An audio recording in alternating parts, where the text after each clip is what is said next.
जादुई किताब और 3 दोस्त। बहुत समय पहले एक छोटे से शांत शहर में 3 बहुत अच्छे दोस्त रहते थे। मोहन, जो एक साहसी और जिज्ञासु लड़का था, प्रिया, जो बुद्धिमान और हर समस्या का हल ढूंढने में माहिर थी, और राजू, जो थोड़ा डरपोक लेकिन दिल का बहुत सच्चा था। उनका सबसे पसंदीदा काम था शहर की पुरानी लाइब्रेरी में नई और अनोखी किताबें खोजना। एक दिन लाइब्रेरी के सबसे धूल भरे कोने में उन्हें एक बहुत ही पुरानी चमड़े की जिल्द वाली किताब मिली। उस पर कोई नाम या शीर्षक नहीं था, लेकिन जैसे ही उन्होंने उसे खोला, किताब से एक मंद चमक निकली। मोहन ने साहस करके पहला पन्ना पलटा। उस पर लिखा था, ये कोई साधारण किताब नहीं है, इसके पन्ने हर उस कहानी को जीवंत कर देते हैं जो आप कल्पना करते हैं। तीनों दोस्त हैरान रह गए। उन्होंने तुरंत एक कहानी गढ़नी शुरू की। चलो, एक ऐसे राजा की कहानी लिखते हैं, मोहन ने कहा, जिसके पास एक उड़ने वाला घोड़ा हो।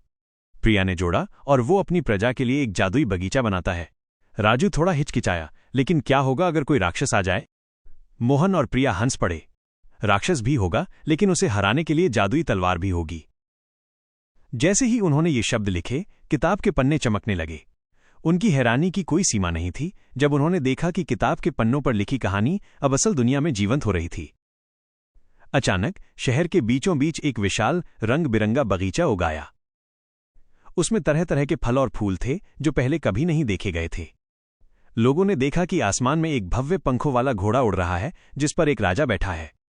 पूरा शहर खुशी से झूम उठा, लेकिन उनका रोमांच यहीं खत्म नहीं हुआ। उन्होंने जल्द ही महसूस किया कि कहानी में राजू द्वारा लिखा गया राक्षस भी सच हो गया है। एक बड़ा कुरूप और हरे रंग का राक्षस शहर के बाहर एक पहाड़ पर प्रकट हो गया। वो गुर्रा रहा था, और हर बार गुर्राने पर तेज हवाएं चलने लगती थीं, जिससे शहर में धूल उड़ने लगी। शहर के लोग डर गए।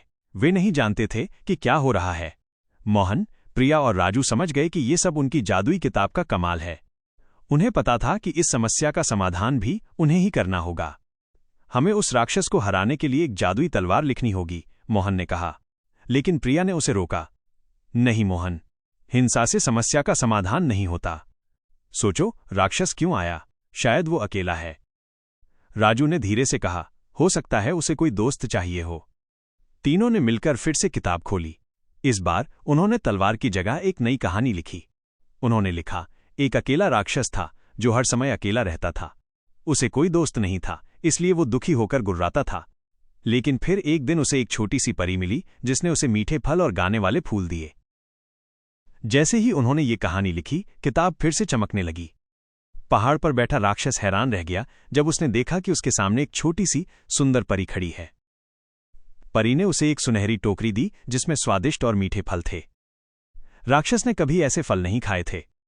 वो टोकरी के फल खाता गया और उसका दिल खुश होता गया। फिर परी ने गाना शुरू किया।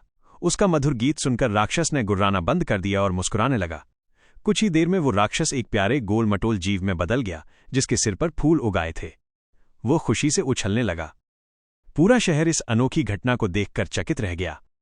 उन्होंने देखा कि राक्षस अब उनके साथ खेल रहा है और शहर के बच्चों का दोस्त बन गया है। मोहन, प्रिया और राजू ने यह सबक सीखा कि हर कहानी का अंत तलवार से नहीं होता। कभी कभी प्यार, दोस्ती और समझदारी से लिखी गई कहानी दुनिया को और भी सुंदर बना सकती है।